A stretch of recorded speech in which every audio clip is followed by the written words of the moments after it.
दोस्तों 4 जून को NEET exam का रिजल्ट अनाउंस हुआ था। रिजल्ट आने के बाद माना जाने लगा कि इसमें गड़बड़ी हुई है। काफी विवादों के बाद मामला सुप्रीम कोर्ट पहुंचा। तब से लेकर अब तक एनटीए यानी नेशनल टेस्टिंग एजेंसी की ईमानदारी पर कई सवाल उठ चुके हैं। हाल में बिहार में जो सॉल्वर गैंग के हाथ 13 स्टूडेंट्स के रोल कोड मिले और साथ ही जले हुए क्वेश्चन पेपर, उसके बाद से एनटीए को और ज्यादा लापरवाह माना जाने लगा है। वहीं नीट मुद्दे पर केंद्रीय शिक्षा मंत्री धर्मेंद्र प्रधान का बयान भी आया। पहले उन्होंने एनटीए की तरफदारी करते हुए पेपर लीक की बात को नकार दिया। इसके बाद बीजेपी पर सवाल खड़े हो गए। कई राजनीतिक पार्टियां केंद्र और धर्मेंद्र प्रधान के खिलाफ आवाज उठाने लगी। इसके बाद प्रधान ने सख्ती दिखाते हुए दोषियों को ना बख्शने की बात कही। साथ ही उन्होंने माना कि नेशनल टेस्टिंग एजेंसी में सुधार की जरूरत है। खैर, नीट को लेकर तो काफी बातें हो चुकी हैं, लेकिन एनटीए के बारे में शायद ही लोग ज्यादा जानते हो। तो चलिए आज एनटीए के बारे में आपको सब कुछ बताते हैं। सबसे पहले एनटीए क्या है और ये एजेंसी कौन कौन से टेस्ट करवाती है ये जान लेते हैं। National testing agency NTA engineering, medical, management और फार्मेसी की पढ़ाई कराने वाले इंस्टीट्यूट्स में एडमिशन और फेलोशिप के लिए नेशनल लेवल पर कई एंट्रेंस टेस्ट कंडक्ट कराती है।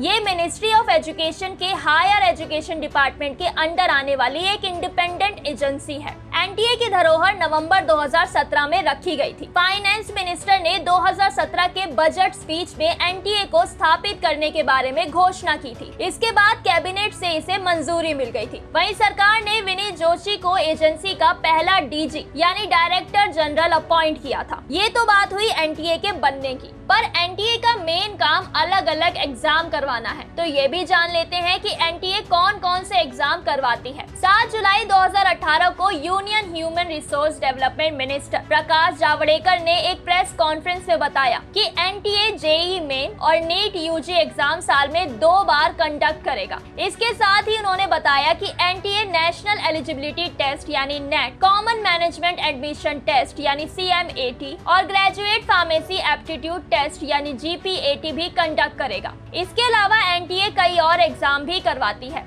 JNU entrance test, Indian council of agriculture research entrance test, national council of hotel management joint entrance examination, Delhi university entrance test, national institute of fashion technology entrance examination, UGC NET, CSIR NET और all India Sainik schools entrance test. वहीं दोस्तों NEET exam कराने के बाद NTA health minister के साथ students के score share करती है, जिसके बाद मिनिस्ट्री ये डिसाइड करता है कि किस स्टूडेंट को कौन सा कॉलेज मिलेगा। लेकिन जब एनटीए नहीं थी तो कौन सी एजेंसी एग्जाम करवाती थी? तो दोस्तों 5 मई 2013 को पहली बार नीट एग्जाम कंडक्ट किया गया था। इससे पहले AIPMT यानी all India pre medical test NEET exam करवाती थी। 2013 में 10 लाख से ज्यादा स्टूडेंट्स ने एग्जाम के लिए रजिस्ट्रेशन किया था, लेकिन कुछ कारण से 2013 में शुरू होने के बाद इस एग्जाम को रोक दिया गया था। 2016 तक नीट एग्जाम दोबारा नहीं हुए। दरअसल 2013 में एग्जाम कंडक्ट होने के बाद सुप्रीम कोर्ट ने एग्जाम के खिलाफ फाइल हुई पिटीशन के जवाब में एग्जाम पर रोक लगा दी थी। कोर्ट का कहना था कि medical council of India medical admission के प्रोसेस में दखल अंदाजी नहीं कर सकती। फिर 2016 में इस एग्जाम की वापसी हुई। उस साल इसे 2 बार कंडक्ट किया गया था।